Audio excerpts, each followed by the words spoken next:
Train हादसा हुआ जिसमें 288 लोग मारे गए, 1100 के लगभग घायल हुए। हमारी संवेदनाएं उन तमाम परिवारों को जिन्होंने अपने प्रियजनों को गंवाया है। साथ ही ओडिशा पुलिस, एनडीआरएफ, ओडीआरएफ और भारतीय सेना को धन्यवाद, जो पीड़ितों की मदद के लिए तत्परता उन्होंने दिखाई। और ओडिशा के लोगों की जो मानवीय छवि देखने को कल मिली, वो इस देश की मानवीय छवि है। रक्तदान करने कतारों में लोग खड़े थे, नौजवान लोग खड़े थे। इससे यह पता चलता है कि एक राष्ट्र के तौर पर हम लोग कितने सजग, कितने संवेदनशील लोग हैं। लेकिन बड़े अफसोस की बात है कि हमारी सरकार उतनी संवेदनशील नहीं दिखती। प्रधानमंत्री जी, आपके रहते भारत की किस्मत के बारे में तो मैं कुछ नहीं कहूंगा, लेकिन आपकी किस्मत के बारे में दो शब्द जरूर कहूंगा। आपने एक कवच अपने आसपास खड़ा कर दिया है। वो कवच आपको सीएजी रिपोर्ट से बचाता है, वो कवच आपको प्राइम टाइम डिबेट से बचाता है, वो कवच आपको किसी भी तरह की पब्लिक स्क्रूटिनी, सार्वजनिक जांच से बचाता है। वो कवच देश की सीमाओं को नहीं बचाता, वो कवच ऑक्सीजन के लिए मारे मारे फिर रहे लोगों को नहीं बचाता, वो कवच रेल यात्रियों को नहीं बचाता, वो कवच सिर्फ और सिर्फ आपकी छवि को बचाता है। ऐसा कवच किसी सरकार को, किसी प्रधानमंत्री को कभी नहीं मिला। काश ये कवच रेल यात्रियों को भी मिलता। एक जमाना था जब लाल बहादुर शास्त्री जी जैसे लोग थे जिन्होंने इस्तीफा दिया, माधवराव सिंधिया जी ने इस्तीफा दिया एक रेल हादसे पर, नीतीश कुमार जी ने इस्तीफा दिया एक रेल हादसे पर। इस्तीफे का अर्थ क्या होता है? इस्तीफे का अर्थ होता है नैतिक जिम्मेदारी लेना। ना जिम्मेदारी दिखती है, ना नैतिकता दिखती है। आपको क्या उम्मीद है यहां से कोई इस्तीफा आएगा? हमें तो यह नहीं समझ में आ रहा हम इस्तीफा मांगे किससे। वो व्यक्ति जो एक छोटे से रेलवे स्टेशन की भी हरी झंडी दिखा के उद्घाटन करते हुए दिखता है, वो, या वो जो कल सुबह से अपनी पब्लिसिटी में लगे हुए हों, टोपी पहन के कैमरा लेकर घूम रहे हों, किसका इस्तीफा मांगे हम? प्रधानमंत्री, हम आप पर छोड़ते हैं, आप किसका इस्तीफा लेना चाहते हो। लेकिन ये देश उम्मीद करता है कि जिस तरह से लाल बहादुर शास्त्री जी ने, जिस तरह से नीतीश कुमार जी ने, जिस तरह से माधवराव जी सिंधिया ने इस्तीफा दिया था, आप भी अपने रेल मंत्री से इस्तीफा लेंगे। सीएजी रिपोर्ट आपके सामने है, पार्लियामेंट की स्टैंडिंग कमेटी की रिपोर्ट मेरे साथी, मेरे सहयोगी शक्ति सिंह गोहिल साहब के पास है, इस पर वो चर्चा करेंगे। सीएजी की रिपोर्ट बड़े स्पष्ट तौर पे बताती है कि 2017 से 21 के बीच में डिरेलमेंट, यानी ट्रेन के पटरी से नीचे उतर जाने की वजह से 1127 हादसे, 1127 derailments between the year 2017 and 21। By the way, ये सीएजी रिपोर्ट वही है जिसको आधार बनाकर आप लोग भी किसी जमाने में प्राइम टाइम डिबेट्स करते थे और यूपीए की सरकार के मंत्रियों से इस्तीफे मांगते थे। तब वो कवच नहीं होता था जो आज प्रधानमंत्री को कवच मिला हुआ है, आप सबकी तरफ से भी मिला हुआ है। मोदी सरकार का जो ट्रैक रिन्यूअल का बजट है, ये सीएजी रिपोर्ट भी हम आपको प्रेस रिलीज के मार्फत सर्कुलेट करेंगे। शायद आपके टेबलों पर आपके संपादकों ने नहीं भेजी होगी, या संपादकों की टेबलों पे उनके मालिकों ने नहीं भेजी होगी, मैं आपको जरूर भेजूंगा। ट्रैक रिन्यूअल का बजट हर साल कम होता जा रहा है और जो बजट है उसका यूटिलाइजेशन नहीं हो रहा। हम हाई स्पीड ट्रेन के खिलाफ नहीं हैं, लाइए, लेकिन 10-15 चमकती धमकती ट्रेन को दिखाकर आप पूरा इंफ्रास्ट्रक्चर, पूरा ढांचा खोखला करते चले जाएंगे, ये मंजूर नहीं। सवाल आपकी विजन, आपकी सोच, आपकी नीयत पर है। रेल मंत्री के ट्विटर रिप्लाईज अगर आप देखें तो जो आम डब्बे होते हैं, जनरल डब्बे होते हैं, बोगियां होती है, उनकी स्थिति आपने देखी होगी। यही कोरोमंडल एक्सप्रेस का कुछ दिनों पुराना, अगर आप रेल मंत्री की टाइमलाइन पर जाएंगे तो आप देखेंगे वीडियोस, सांस लेने की जगह नहीं होती। ये है असलियत। आप वंदे भारत की 5-6 वो दिखा दिखाकर क्या बताना चाहते हैं कि पूरी भारतीय रेल ऐसी चल रही है? 70 साल अलग अलग सरकारों ने भारतीय रेल को एक भरोसे की सवारी बनाया था। आप मित्र जाल में फंसकर आम नागरिक की चिंता छोड़कर सिर्फ और सिर्फ चमकती धमकती पीआर के ऊपर के चक्कर में पड़ गए। खुद रेलवे मंत्रालय की रिपोर्ट बताती है कि रेल विभाग में 3,12,000 भर्तियां खाली पड़ी हैं। रेल का बजट आपने खत्म कर दिया, भर्तियां आप भर नहीं पा रहे। हमारा इतिहास तो देख लीजिए, उससे तो सीख लीजिए कि कैसे जिम्मेदारी लेते थे, कैसे नैतिकता थी। लेकिन अब आपको एक नीति छोड़नी पड़े, प्राण जाए पर पीआर न जाए, यह नीति छोड़नी पड़े। अभी 9 फरवरी को शक्ति भाई और मैं अभी चर्चा ही कर रहे थे, 9 फरवरी को यह एक आंतरिक रिपोर्ट है जो ऐसा ही हादसा होते होते बचा, उसके पश्चात की रिपोर्ट है। यह रिपोर्ट भी मैं आपको सर्कुलेट कर रहा हूं, हस्ताक्षर हैं इस पे साउथ वेस्टर्न रेलवे के एजीएम के, principal chief operations manager south western railway. जब वो बता रहे हैं कि ये सिग्नलिंग जो इंटरलॉकिंग सिस्टम है इसमें खोट है, अगर जल्दी ही इस खोट को दूर नहीं किया जाए तो इस तरह के हादसे होते रहेंगे। 9 फरवरी को ये रिपोर्ट सर्कुलेट हुई रेलवे मिनिस्ट्री में। उसके पश्चात क्या कदम उठाएगा ये भी हम जानना चाहते हैं। इससे पहले कि शक्ति सिंह गोहिल जी स्टैंडिंग कमेटी की रिपोर्ट पे चर्चा करें, हमारे 3 सवाल। क्या प्रधानमंत्री जी इस सदी के सबसे भयावह रेल दुर्घटना की जिम्मेदारी लेंगे? नंबर 2, क्या प्रधानमंत्री जी अपने रेलवे मिनिस्टर श्री अश्विनी वैष्णव का इस्तीफा लेंगे? हमारी ये स्पष्ट मांग है कि रेलवे मिनिस्टर को तुरंत नैतिक जिम्मेदारी लेते हुए इस्तीफा देना चाहिए। सीएजी रिपोर्ट, पार्लियामेंट की स्टैंडिंग कमेटी रिपोर्ट, इन तमाम रिपोर्टों का, और ये 9 फरवरी की जो रिपोर्ट थी साउथ वेस्टर्न रेलवे की, इन सब रिपोर्टों पे जो सवाल उठते हैं, इन सवालों का जवाब प्रधानमंत्री जी की तरफ से कौन देगा? और मैं उम्मीद करता हूं कि सवाल आप उठाएंगे। माफ कीजिएगा, अगर ये कवच प्रधानमंत्री जी के आसपास आप लोगों ने नहीं खड़ा किया होता तो ये सवाल बहुत पहले उठते, सीएजी रिपोर्ट्स के सवाल उठते। इस रिपोर्ट को कहीं न कहीं छपते हुए हम देखते, इस पे चर्चा और डिबेट्स होती, तो शायद ये 288 लोग अपनी जान नहीं गंवाते। हमारा और आपका काम सरकार को जनता से बचाने का नहीं है, जनता को सरकार से बचाने का। अभी भी समय है, हम सबको ये जिम्मेदारी निभानी पड़ेगी, नहीं तो ये दुर्घटनाएं होती रहेंगी, लोगों की जान जाती रहेगी और यूं ही हम एक दूसरे को ढांढस बनाते रहेंगे। शक्ति भाई। थैंक यू पवन भाई। साथियों, आप सबका स्वागत है। मैं सबसे पहले जिन लोगों ने इस हादसे में जान गंवाई है उसके प्रति मेरी पार्टी की ओर से और निजी तौर पे श्रद्धा सुमन समर्पित करता हूं। एक दूसरी भी श्रद्धांजलि देना चाहूंगा हमारे मेजर रिटायर्ड वेद प्रकाश जी। ज्यादातर आप सबको यहाँ मिलते रहते थे, हर वक्त हंसते, बड़े मिलनसार। वो अचानक से हमारे बीच से चले गए हैं। मैं उन्हें भी श्रद्धा सुमन समर्पित करता हूं। जो एक्सीडेंट में जाने गई उसके जाने का वक्त नहीं था, एक्सीडेंट से गए।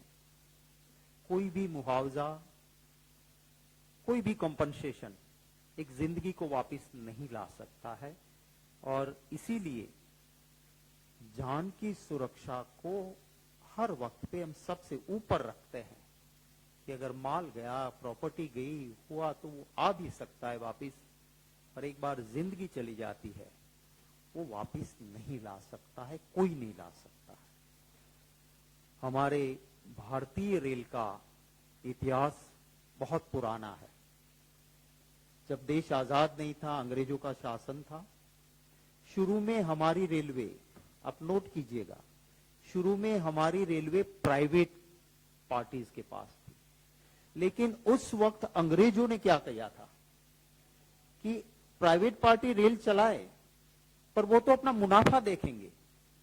इसीलिए ये जरूरी है कि सेफ्टी के लिए उस प्राइवेट पार्टी को नहीं, अंग्रेज सरकार ने इंडिपेंडेंट इंजीनियर्स जो सीधे सरकार के, शासक के पेड लोग थे, वो इसकी सुरक्षा देखते थे। वो कहते थे कि इस ट्रैक पे चलाओ, ये ट्रैक को रिपेयर करो, अभी रोक दो।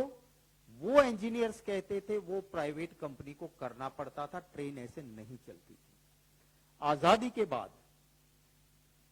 हमारी सरकारों ने सोचा कि ये ठीक नहीं है कि रेलवे तो अपना मुनाफा देखेगा, तो रेलवे की सेफ्टी के लिए, पैसेंजर सेफ्टी के लिए रेलवे से हटके अलग डिपार्टमेंट के पास एक कमीशन होना चाहिए।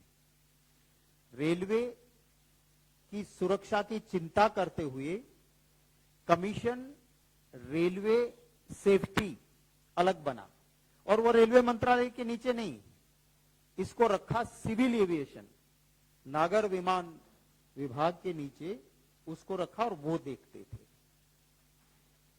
ये कहते हैं ना प्रधानमंत्री जी कि जो कसूरवार है उसे बख्शेंगे नहीं। मैं आपके पास जो डेमोन्स्ट्रेट कर रहा हूं वो दिखाएगा कि इसमें कसूरवार सीधी सरकार है और मोदी सरकार है।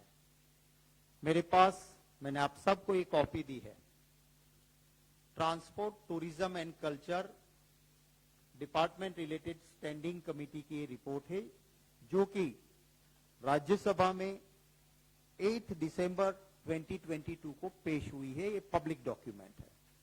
अब पेज 2 पे देखोगे, यहां पे चेयरमैन है टीजी वेंकटेश, जो कि बीजेपी के हैं, और हमारी पार्लियामेंट्री कमिटीज जो होती है वो दलगत राजनीति से ऊपर होती है, वो पार्टी पॉलिटिक्स से ऊपर होती है।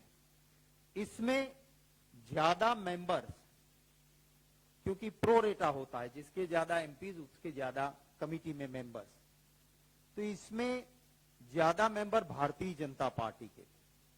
5 नंबर पे आप मेरा नाम भी देखोगे, मैं भी इस कमेटी का हिस्सा था।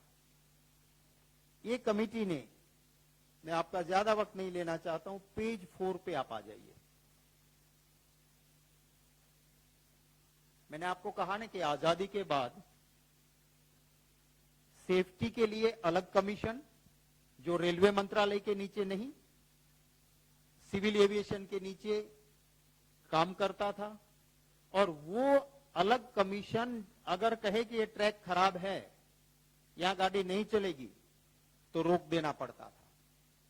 ट्रैक बनने के बाद तभी खुला रख सकते थे जब ये सुरक्षा के लिए अलग कमीशन जो सिविल एविएशन के नीचे है वो परमिशन देगा कि now this is fit.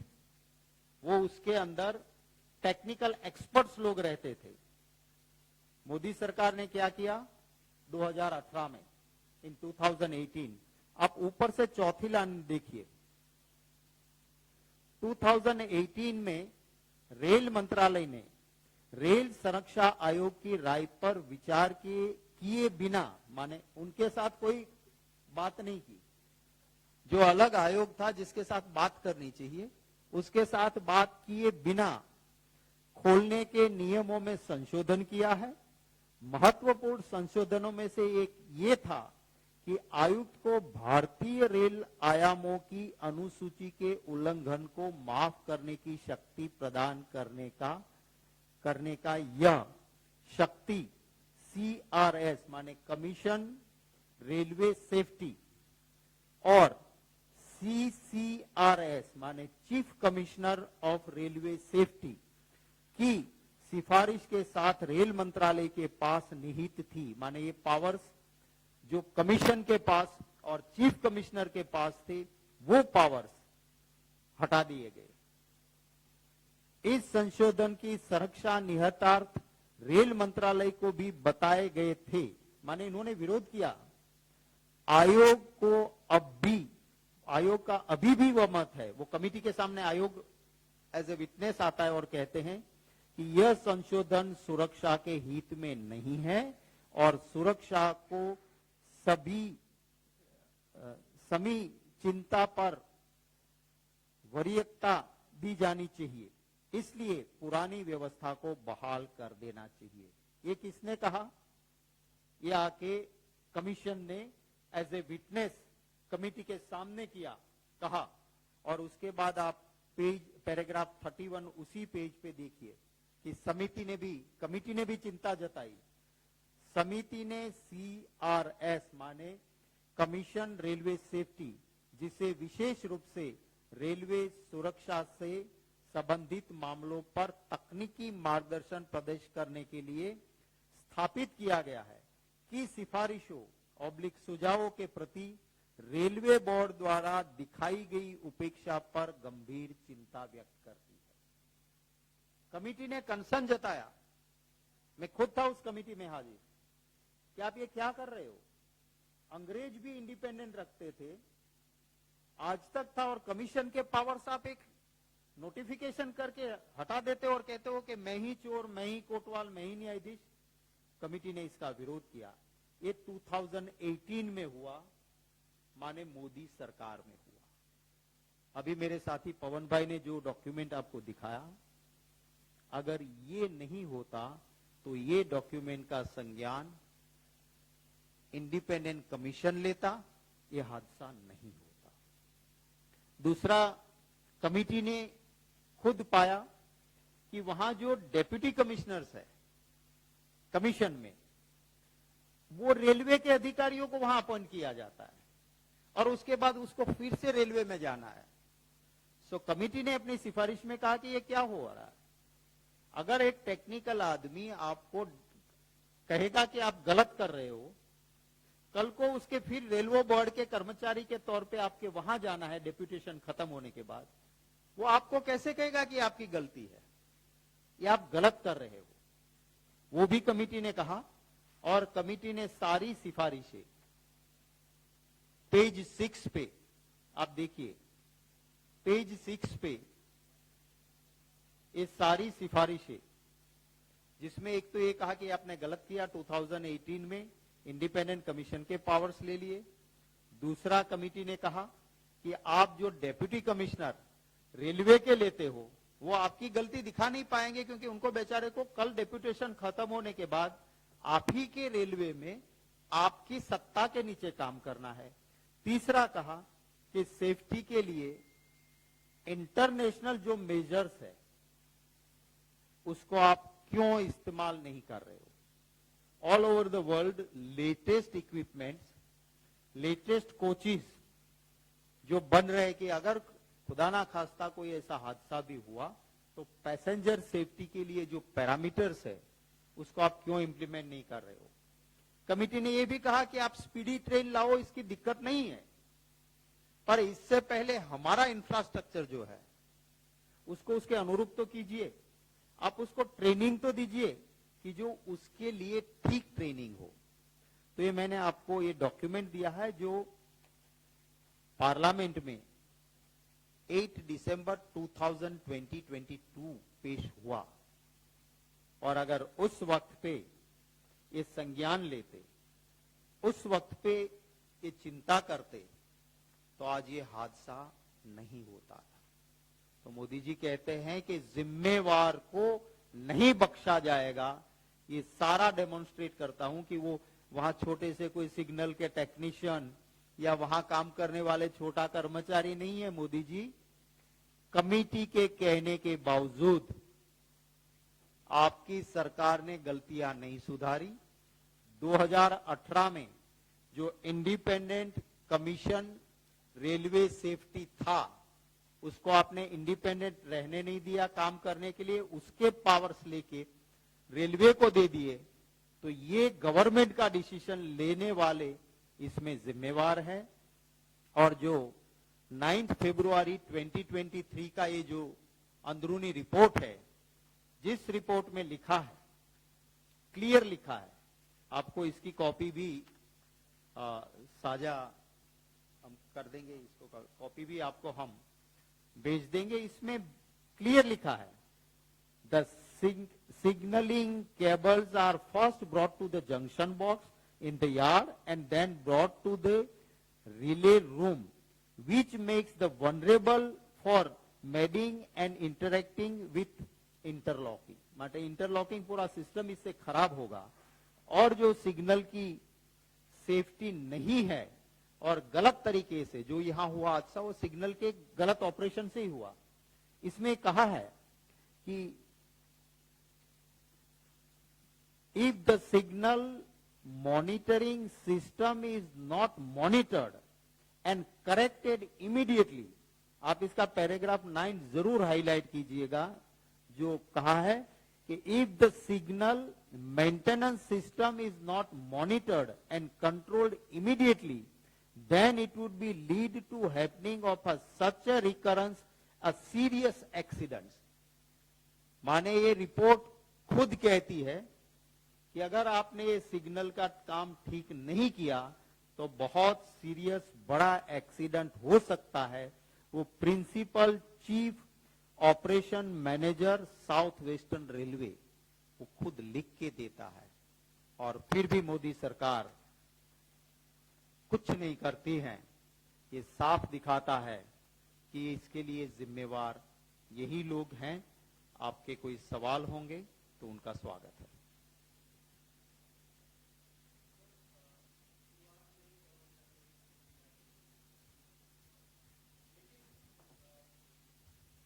Sir मैं अंबुज हूँ पीटीआई से। इस्तीफे की मांग आपने भी जिस तरीके से की, उस तरफ से ये कहा जा रहा है कि ये राजनीति है और अभी इस्तीफे की मांग करना एक तरह से इसको राजनीति की तरह देख रहे हैं। वो आप कैसे इसको देखते हैं? हम लोग इनसे अलग हैं। हम राजनीति में भी मानवीय संवेदना का स्थान बनाने की चेष्टा करते हैं। वो मानवीय संवेदना में भी राजनीति तलाशते हैं। ये अंतर है और ये अंतर स्पष्ट है, लोगों को दिखना चाहिए। जो मैंने आपको 3 उदाहरण दिए, माधवराव सिंधिया जी का, लाल बहादुर शास्त्री जी का, नीतीश कुमार जी का, क्या वो उस वक्त के विपक्ष की राजनीति का शिकार थे? जी नहीं। वो अपनी नैतिकता के आधार पर इस्तीफा उन्होंने दिया था। या तो ये मान लें कि इनके पास न नैतिकता है न कोई जिम्मेदारी लेने की क्षमता है, तो हम समझ लेंगे, पूरा देश समझ लेगा। और या फिर ये कह दें कि उस वक्त के विपक्ष ने कोई गलत राजनीति की थी और उस वक्त के रेलवे मंत्रियों से इस्तीफा मांगा था, इसलिए उन्होंने इस्तीफा दिया। इनसे आप पूछिए कि इनका जवाब क्या है। तो मॉरल बेस पे इस्तीफा दे ही देना चाहिए, but Modi and moral travel in opposite direction. Sir, a lot of questions are also being raised regarding the Kavach system being installed or not installed in that particular train. But for that matter, now Ashwini Vaishnav has replied and he has said that the main cause of this accident was electronic interlocking, and now the main focus is upon the restoration work. What is your reaction? No, let the focus be on the restoration work. As far as the interlocking system is concerned, which Mr. Ashwini Vaishnav is blaming today, 9th of February, this note was with him. What did he do on this note? On an accident which could have taken place, it just got avoided, and the warning signals were there in this 4-page note. What was the action that was taken by the Railway Ministry? We demand answers from Mr. Ashwini Vaishnav.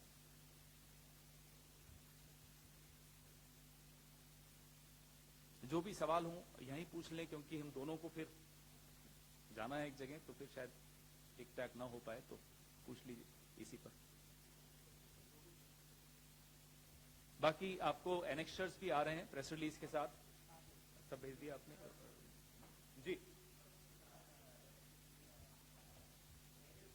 पहले जब accidents होते थे तब photo opportunities होती थी, ऐसे BJP का आरोप, और अब एक ऐसा रेल मंत्री है जो 30 घंटे से स्पॉट पर है। दूसरा सवाल ये भी बताया जा रहा है कि पहले जितनी भी एक्सीडेंट्स में जो एजेंसीज थी वो साइलो अप्रोच में काम करती थी, इस बार टैंडम है और रेल मंत्री वहां पर हैं और हेल्थ मिनिस्टर भी वहां पर। यही हम कह रहे हैं कि प्राण जाए पर पीआर न जाए, मोदी रीत सदा चली आए। अरे साहब, अब तो आप छोड़ दीजिए ये पीआर। कल आपने देखा, मेरे को बोलना अच्छा नहीं लग रहा ये बोलना, लेकिन आपने मुझे मजबूर किया बोल। कल आपने फोटो ऑप्स देखी, मोदी जी बड़ी सी स्क्रीन पर अपने मंत्रियों के साथ, अफसरों के साथ बालासोर का हादसा देख रहे हैं। क्यों इतने कैमरामैन अंदर थे? उस वक्त मोदी जी के कपड़े क्या थे, वहां पहुंचे तो कपड़े बदल दिए, ये होता है फोटो ऑप। फिर कहते हैं साहब अश्विनी वैष्णव फोटो ऑप नहीं करा रहे। कल हमने देखा था क्या करा रहे थे, आज भी हमने देखा क्या करा रहे थे। आप में से एक रिपोर्टर बड़ी परेशान हो रही थी, इतनी गर्मी में मोदी जी वहां। अरे क्या मतलब है गर्मी में मोदी जी वहां? इतनी धूप, इतनी गर्मी, मोदी जी यहां आए हुए हैं, क्यों? कोई छुई मुई है? प्रधानमंत्री हैं भाई देश के, क्यों नहीं जाएंगे? हरी झंडी दिखाने चले जाते हैं, तब नहीं धूप और तब नहीं गर्मी दिखाई देती। वही हम कह रहे हैं, जो आप लोगों ने कवच खड़ा कर दिया है मोदी जी के साथ, ये देश को नुकसान हो रहा है इस कवच का। आपने तो मुझसे दूसरे कवच की बात की, मैं जिस कवच पे हमला बोल रहा हूं वो कवच बहुत ज्यादा नुकसान इस देश को पहुंचा रहा है। वो कोविड में भी पहुंचा, नोटबंदी में भी पहुंचा, इस दुर्घटना में भी पहुंचा, किसानों को पहुंच रहा है, बेरोजगार नौजवानों को पहुंच रहा है, गृहिणियों को पहुंच रहा है। लेकिन वो कवच आप लोग हटा ही नहीं रहे, तो हम क्या करें बताइए?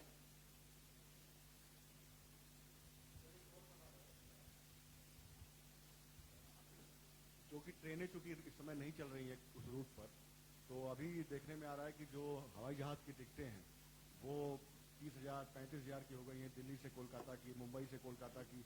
कई लोग कह रहे हैं आपदा में अवसर है क्या ये? देखिए, आपदा में अवसर लफ्ज मोदी जी ने बार बार उपयोग किया। आपदा अवसर नहीं होती है। आपदा अवसर अगर होता है तो सेवा करने का होता है, और सरकार का एक फर्ज बनता है कि ऑल्टरनेटिव व्यवस्था करें और सुविधा दे।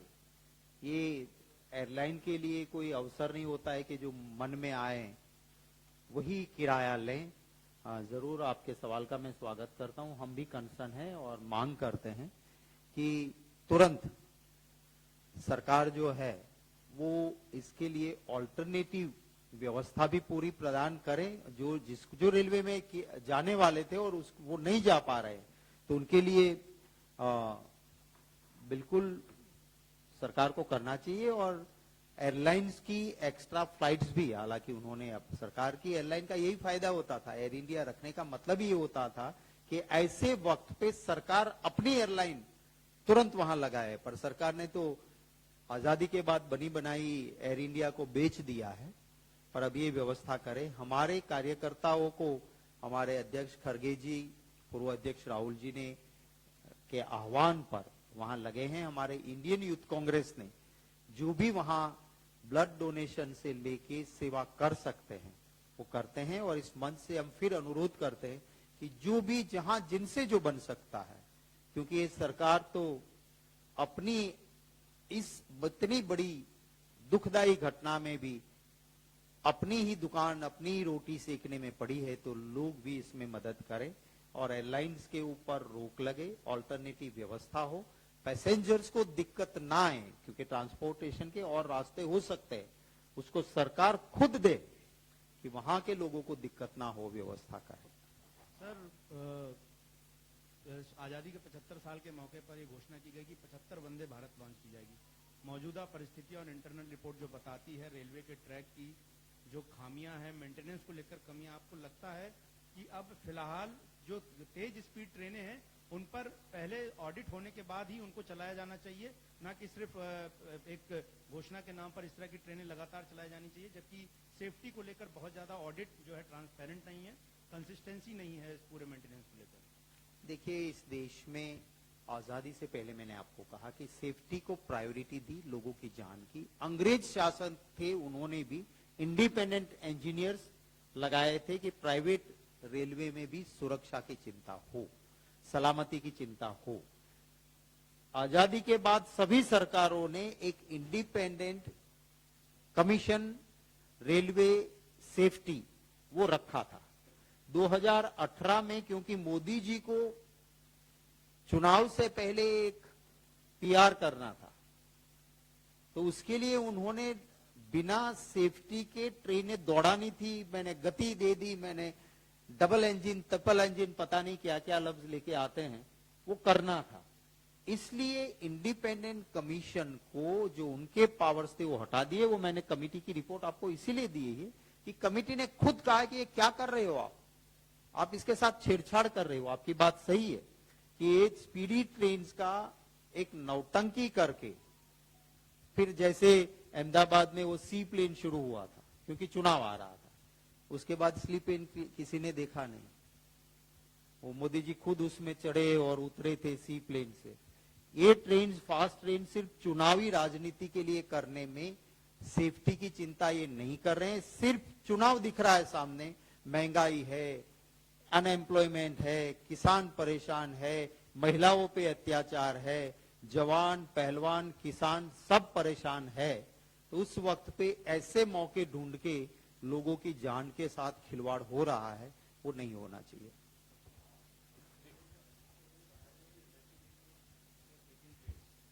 Sir, I'm Sahil from ANI.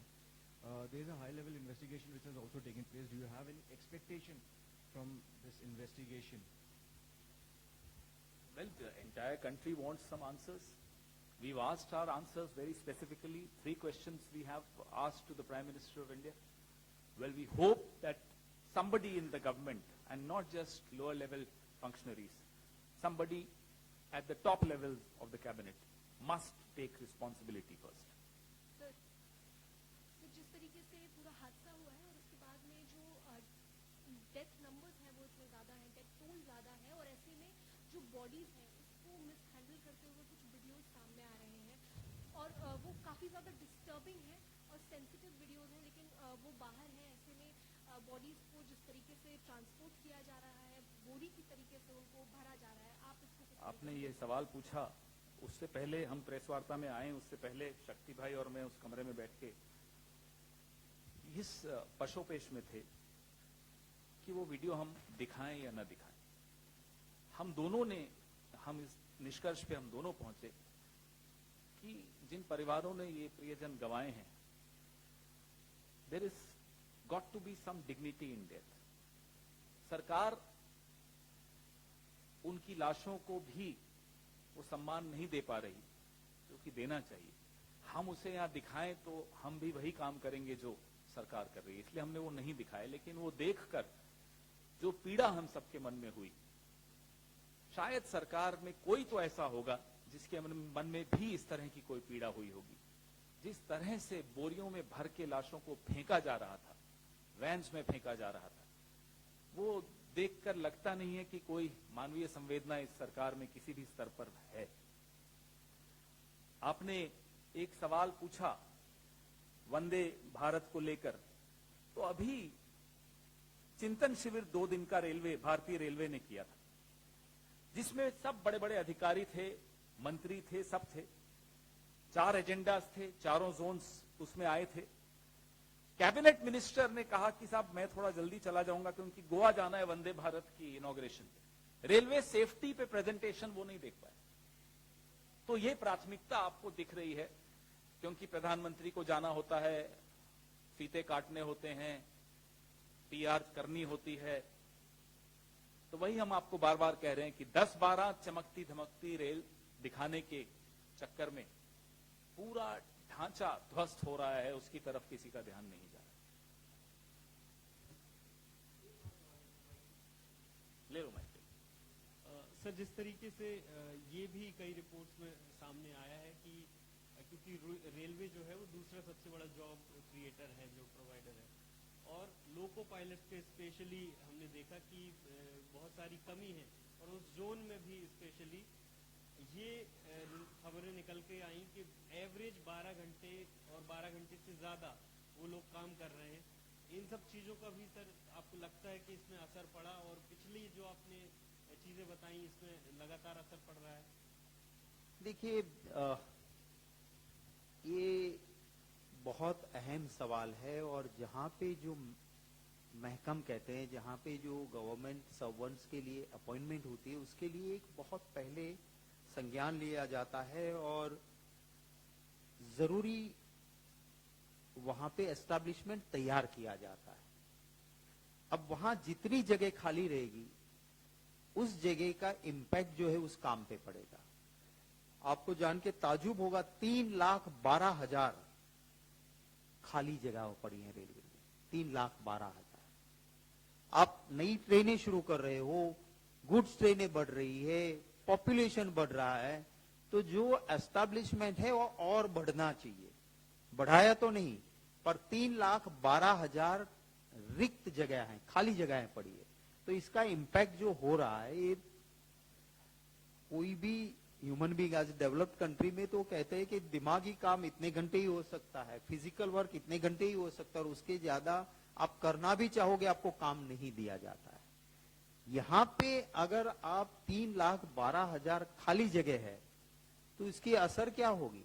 इसका एंड रिजल्ट यही है कि आपका एक तो ह्यूमन रिसोर्सेज कम है, और दूसरा जब आपको रेड फ्लैग दिखाया कि आपके सिग्नल्स काम नहीं कर रहे हैं, ना आप उसको ठीक करते हो, आपको इस सुरक्षा के लिए अलग कमीशन बना है, आप उस कमीशन के पावर्स ले लेते हो कि कमीशन नहीं, मैं ही चोर, मैं ही कोतवाल, मैं ही न्यायाधीश। तो आपकी बात सही है, खाली जगहों की वजह भी इसमें एक जिम्मेवार जरूर है।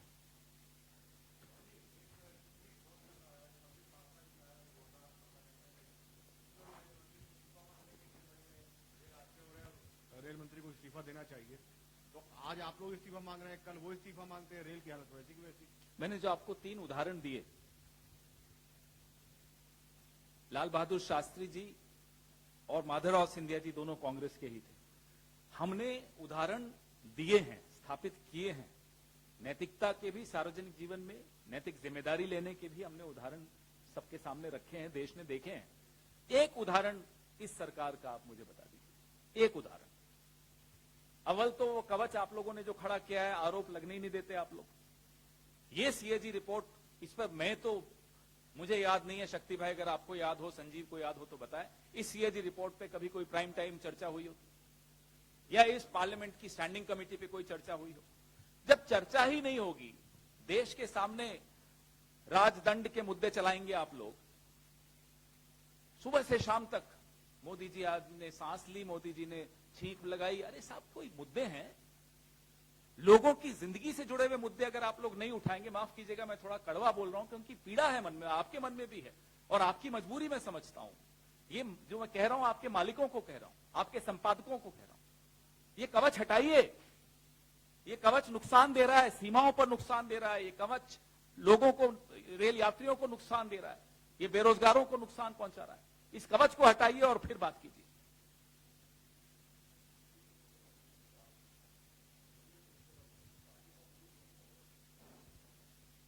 Well, we have requested you to first remove the shield which protects the Prime Minister's image, which considers the Prime Minister's image more important than the lives of people of India. First, remove that shield. Raise the right issues. We have been trying every single day in the last 9 years to raise issues that are relevant to the everyday lives of every single Indian. We see a mismatch in what the media shows every evening. Where are we taking this country? So please don't ask me this question. Today it's my turn to ask you and your owners this question.